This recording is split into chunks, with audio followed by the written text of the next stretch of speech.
Bulutlu bir Aralık günü meyve tezgahının başında bekleyen Muhammed Bouazizi sadece ülkesi Tunus'ta değil, Orta Doğu'da başlayacak ateşten habersiz evine götüreceği ekmeği düşünüyordu. Rüşvet isteyen memurlar yoksullukla mücadele eden bu insanlara da bardağı taşıran son damla oldu.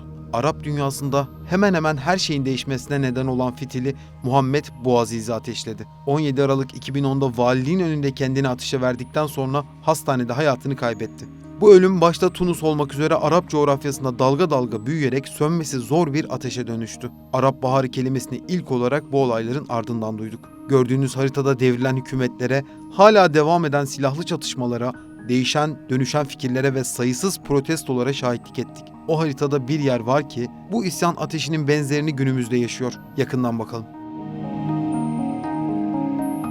İçeriye geçmeden yalnızca birkaç saniyenizi alacağız. GZT olarak Yaptığımız işi önemsiyoruz ve çok çalışıyoruz. Amacımız da GZT YouTube kanalını 1 milyon aboneye ulaştırmak. Bu da sadece sizin katkılarınızla mümkün. Abone ol butonuna tıklayarak 1 milyon yolculuğumuzda Bize destek olabilirsiniz. Bir kişiden ne olur demeyin. bizim için çok önemli. Şimdiden teşekkür ediyor. Ve hemen içeriye dönüyoruz. Başlayalım. Memleketi Sakız'dan başkent Tahran'a ziyarete gelen 22 yaşındaki Mahsa Emini, 13 Eylül'de başörtüsü kurallarına uymadığı gerekçesiyle gözaltına alındı. Karakolda fenalaşan genç kız hastaneye kaldırıldıktan 3 gün sonra yaşamını yitirdi. Ahlak polisi olarak bilinen İrşad devriyeleri tarafından gözaltına alınan Emini'nin darp edildiği ve gözaltındayken komaya girdiği iddia ediliyor. Tahran polisi ise suçlamaları reddederek kalp rahatsızlığı nedeniyle hastaneye kaldırıldığını öne sürüyor. İddiasını desteklemek için Emini'nin hayatını kaybettiği anların görüntülerini yayınladı.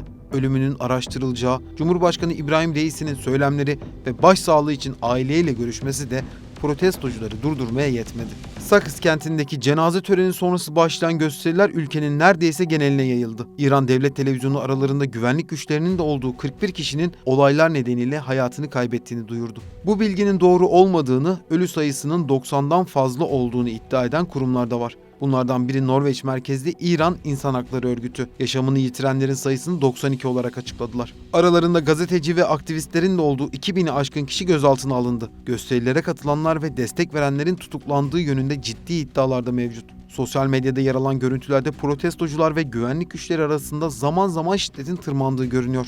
21 Eylül'de alınan karara göre bazı sosyal medya ağları ve mesajlaşma programlarına kısıtlama getirildiği açıklanmıştı. Bazı bölgelerde internetin yavaşlatıldığı da gelen bilgiler arasında. Hükümetin böyle bir ön almayla protestoların önüne geçmek istediği, iletişimin kısıtlanarak protestocuların toplanmasını engellediği savunuluyor. Uluslararası ajansların da bilgiyi ulaştırmada zorlandığı biliniyor. Amerika uzay mekiği SpaceX'in kurucusu Elon Musk da kesilen internet hizmetlerini sağlamak ve İran hükümetinin sansürüne karşı koymak için uydu internet sistemi Starlink'i bu ülkede devreye aldığını duyurdu. Aktivistler başörtüsüne karşı bir mücadelelerinin olmadığını, sadece bunu denetleyen mekanizmanın aşırılaşan tutumlarına karşı çıktıklarını söylüyor. Son günlerde ülkedeki gösterilerin akşam saatlerinde artış gösterdiği ve sokaktaki insan sayısında bir azalma olduğu yönünde iddialar da var. Ölümler ve gözaltı kararlarının bu bağlamda etkili olduğu düşünülüyor. Öte yandan yaşam biçimine yönelik sert yasaklar nedeniyle toplumun bir bütün olarak hareket ettiği, olayların kısa sürede bitmesinin mümkün olmadığını savunanlar da. Dünyanın birçok noktasında kadınlar saçlarını keserek protestolara destek verirken, protestoların son bulmasının en net talebi ise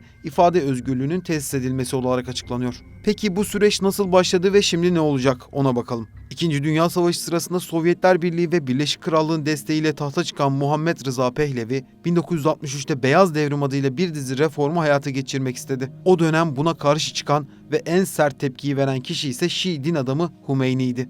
Bu isyan Hümeyni'yi önce cezaevine, oradan da Paris'e sürgüne gönderen bir sürecin başlamasına neden oldu. 1978'e geldiğimizde protestoların arttığı ve şiddetin tırmandığı günler yaşandı.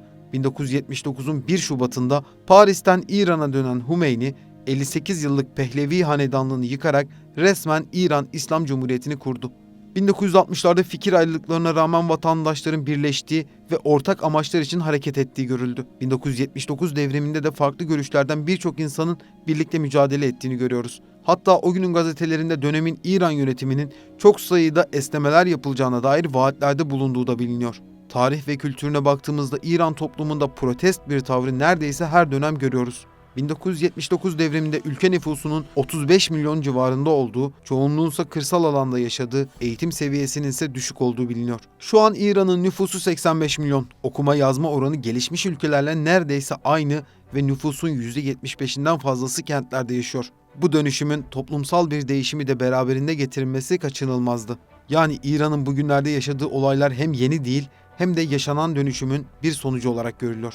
İran'ın 1979'da ABD'nin Tahran elçiliğini işgali ve çalışanlarının rehin alınmasıyla başlayan kriz, bugün de farklı bir boyutta devam ediyor. Kasım Süleymani'nin 2020'de öldürülmesiyle bu kriz yeni bir boyut kazanmıştı. ABD'nin internet hizmetlerine yönelik yaptırımları gevşetmesi ve Elon Musk'ın hamlesi ABD'nin protestolar karşısında attığı adımlar olarak öne çıktı. Bu adımların ardından İran lideri Ali Hamenei, ülkede yaşanan son protestolardan ABD ve İsrail'i sorumlu tuttuğunu açıkladı. ABD, İran'a uzun yıllardır nükleer faaliyetlerini sebep göstererek ambargo uyguluyor. Washington yönetimi eski ABD Başkanı Donald Trump döneminde kapsamlı ortak eylem planından tek taraflı çekildiğini açıklamıştı. Ağır yaptırımlar neticesinde İran ekonomisinin büyük darbe aldığı biliniyor. Joe Biden yönetiminin ise anlaşmaya geri dönüşün sinyallerini vermesine rağmen şu ana kadar bir adım atmadığı biliniyor. Son yaşanan olaylarda ABD'nin protestocuların yanında bir tavır alması İran'da rahatsızlığa neden oldu. Hamenei'nin açıklamaları da buna yönelikti. Sadece ABD değil birçok batılı ülkede tepkilerini dile getirdi. Fakat tepkilerin şiddetine baktığımızda bunun sembolik bir tepki olduğunu anlamak zor değil. Enerji krizinin yaşandığı Avrupa'da daha öncelikli konuların başında İran ile imzalanması beklenen nükleer anlaşmanın olduğu anlaşılıyor. Bu kapsamda batılı devletlerin ABD'ye bir baskı kurduğu da su götürmez bir gerçek. Yani şu an ülkede yaşanan protestolara özellikle Avrupa'nın net bir tavır aldığından bahsedemiyoruz. İran'da güvenlik, siyaset ve ekonominin ortasındaki devrim muhafızları ordusundan da bahsetmemiz gerekiyor. 1979 devriminden sonra Ayetullah Humeyni'nin talimatıyla bir halk milis gücü olarak kuruldu. Asıl amacı rejimin güvenliğini sağlamak olarak belirlendi. Kara, hava ve deniz kuvvetlerinin yanı sıra Kudüs gücü ve Besic adıyla bilinen gönüllülerden oluşuyor. Besic hariç 150 binden fazla kişiden oluşan ordu, İran'ın balistik füze gibi stratejik programlarından da sorumlu. Bu füzeler 3000 kilometre menzile sahip ve İran'ın en önemli kuvvetlerinin başında geliyor. Yapı sadece askeri değil, siyaset ve ekonomi alanında da büyük bir güce sahip. Siyasi olarak Ali Hamenei'ye bağlılar ve statü olarak İran ordusundan daha üstün bir konuma sahipler. Devrim muhafızlarına bağlı Kudüs gücü olarak bilinen yapı ise dış politikadaki etkinliğiyle öne çıkıyor. ABD'nin Bağdat'ta suikast sonucu öldürdüğü Kasım Süleymani, yapının 1998'den 2020'ye kadar komutanlığını üstlenmişti. Yönetim şekli, uygulanan ambargolar, yeraltı zenginliği, kültürü ve çeşitli insan yapısı nedeniyle sürekli gündemin bir parçası olmayı başaran İran bu süreci nasıl atlatır? Cevabı merak edilen soruların başında bu var. Son olarak 15 Ocak 2018'de eşi benzeri görülmemiş protestolar alt metniyle başlayan ayaklanmalar günümüzde yaşananlardan çok daha büyük ve yıkıcıydı. Buna rağmen rejim bu ayaklanmaları bastırmayı başardı. Gösteriler İran'ın tamamına yayılmış olsa da yakın geçmişte yaşanan tecrübelere dayanarak Tahran yönetiminin bu ayaklanmaları da bastırabileceği yönünde kuvvetli bir fikir birliği olduğunu rahatlıkla söyleyebilirim. Başta söylediğim gibi Muhammed Bouazizi'nin yaktığı ateşin bir benzeri bugün İran'da başlamış gibi görünse de güç ve bölgesel dengeler nedeniyle aynı sonucu vermesi şu an için pek mümkün görünmüyor. Bulutlu bir Aralık günü meyve tezgahının başında bekleyen Muhammed Bouazizi sadece ülkesi Tunus'ta değil, Orta Doğu'da başlayacak ateşten habersiz evine götüreceği ekmeği düşünüyordu. Rüşvet isteyen memurlar yoksullukla mücadele eden bu insanlara da bardağı taşıran son damla oldu.